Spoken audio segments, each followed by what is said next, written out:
ओम श्री श्री नमः। ओम लक्ष्माय नमः। नमस्कार दोस्तों, आप सभी लोगों का स्वागत है भगवान की भक्ति चैनल पे।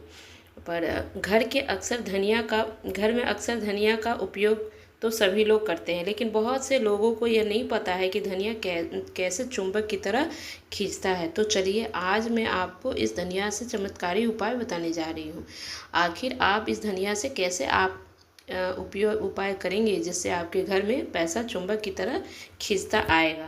पहले आप उपाय को अच्छे से ध्यान से समझ लीजिए, सुन लीजिए, उसके बाद कीजिएगा, क्योंकि आधा अधूरा ज्ञान बहुत खतरनाक होता है। इसलिए आप पहले अच्छे से पूरा समझ के तब उपाय कीजिए। कि बहुत बार ऐसा होता है कि ग्रह नक्षत्रों का दशा और दिशा का प्रभाव हर व्यक्ति पर पड़ता है। जब किसी व्यक्ति के ऊपर ग्रह और नक्षत्रों का दशा पड़ता है तो उसका कोई भी कार्य नहीं होता है और उसका बना हुआ कार्य भी बिगड़ जाता है। तो सब लोग कहते हैं कि शनि का प्रकोप है। तो अगर आपका भी ग्रह और नक्षत्रों की दशा अच्छा नहीं चल रहा है तो आपको इस उपाय को जरूर करना चाहिए। लेकिन ज्योतिष शास्त्रों में कई ऐसे उपाय बताए गए हैं जिससे आप लोग हमने अपने ग्रह नक्षत्रों को दशा को शांत कर सकते हैं। देखिए, घर के महिलाएं अक्सर धनिया का इस्तेमाल करती हैं, लेकिन अभी तक उन्हें नहीं पता है कि ये धनिया के कोई उपाय होते हैं जो असरदार दिखते हैं। धनिया का उपाय बहुत खास माना जाता है। जो व्यक्ति धनिया का उपाय करता है उसकी किस्मत रातों रात चमक जाती है। ज्योतिष शास्त्र में धनिया का उपाय घर की खुशहाली, संपन्नता और साथ ही साथ धन संपत्ति बढ़ाने के लिए भी किया जाता है। चलिए, अब मैं आपको एक एक करके उपाय बताने जा रही हूँ। ध्यान से समझकर आपको अच्छे से कीजिएगा। पहला उपाय, मान लीजिए आपका धन कहीं अटका हुआ है, मतलब आपका कोई पैसा लेकर रखे हुए है और किसी को आप पैसा दिए और वो वापस नहीं कर रहा है। तो आपको कॉल कर रहे हैं तो रिसीव नहीं कर रहा है, या मोबाइल उसका स्विच ऑफ बता रहे हैं, तो आप इस उपाय को अब जरूर कीजिए।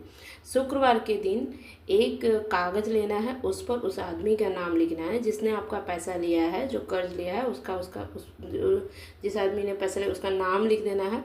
उस आदमी के नाम लिखने के साथ सूखा धनिया रखना है उस कागज़ पे, और उस कागज़ का एक पुड़िया बना लेना है। अब पुड़िया बनाने के बाद उस पुड़िया को बहते हुए जल में प्रवाहित कर देना है। बहते हुए जल माने कि पोखरी हुआ, तालाब हुआ, नदी हुआ, वहाँ पे उसे प्रवाहित कर देना है। इससे आपका रुका हुआ पैसा बहुत जल्द ही आपको वापस मिल जाएगा, या कोई कर्ज लिया है तो वह आके दे देगा।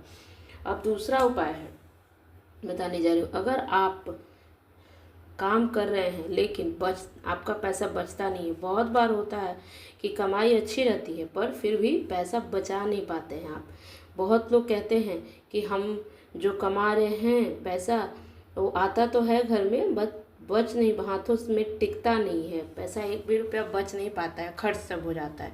तो अगर आप जितना पैसा कमाते हैं और सब खर्च हो जाता है तो आपको इस उपाय को ज़रूर करना चाहिए। बुधवार के दिन करना है ये उपाय। आपको बुधवार को हरा धनिया गाय को खिलाना चाहिए, और गौ माता को हरा धनिया या हरा घास खिला सकते हैं। इससे क्या होता है कि जब आप हरा धनिया, हरा घास गाय को खिलाते हैं तो आपका वह काम जो है रुका हुआ है वो हो जाता है। आपकी आर्थिक स्थिति मजबूत होगी और आपके घर में धन की स्थिरता भी आएगी, आपका पैसा बचेगा और साथ ही साथ हर क्षेत्र में आपको तरक्की मिलेगी। तो आप ये ज़रूर उपाय को करें और इससे आप उपाय को जरूर करना चाहिए। आइए अब तीसरा उपाय बताते हैं। अगर आपके घर पैसों की बहुत समस्या है, आप कर्ज लेकर परेशान हैं, आपके घर में पैसा से भी नहीं आ रहा है, पैसा कहीं से भी नहीं आ रहा है, आपको ये उपाय ज़रूर करना चाहिए। मतलब होता है ना कि बहुत परेशानी होता है, कभी कभी पैसा कहीं से आता नहीं है और पैसे का दिक्कत होने लगता है।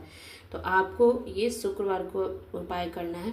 शुक्रवार को माँ लक्ष्मी के सामने बैठकर एक लाल कपड़ा ले लेना है। उस लाल कपड़े पर आपको सूखा धनिया रखना है। लाल कपड़े पर थोड़ा सा सूखा धनिया और साथ ही साथ एक चांदी का सिक्का रख देना है। अगर चांदी का सिक्का नहीं हो तो कोई भी एक सिक्का रख देना है। लाल रंग के कपड़े पर सूखा धनिया और एक चांदी का सिक्का या 1 रुपया 2 रुपया का सिक्का जो है उसको रख देना है, पूजा करना है अच्छे से। आपको उस पोटली को एक पोटली बना लेना है और वहीं रखना है माँ लक्ष्मी के पास, और इस पोटली को पूजा करना है अच्छे से। और पोटली को उठाकर जहाँ पे आप पैसा रखते हैं, जहाँ पे आपका धन रहता है, तिजोरी है, उस पोटली को वहाँ पे रख देना है। आपके घर में आर्थिक स्थिति बहुत अच्छी होने लगेगी, उन्नति होगी, साथ ही साथ माँ लक्ष्मी का आशीर्वाद हमेशा बना रहेगा। तो आप इस उपाय को ज़रूर कीजिए। बहुत लोगों ने इस उपाय को किया है और फ़ायदा भी हुआ है। तो अगर आपके घर में ऐसी प्रॉब्लम चल रही है, ग्रह नक्षत्र अच्छे नहीं चल रहे हैं, तो आपको इस उपाय को ज़रूर करना चाहिए। आपको बहुत बहुत धन्यवाद।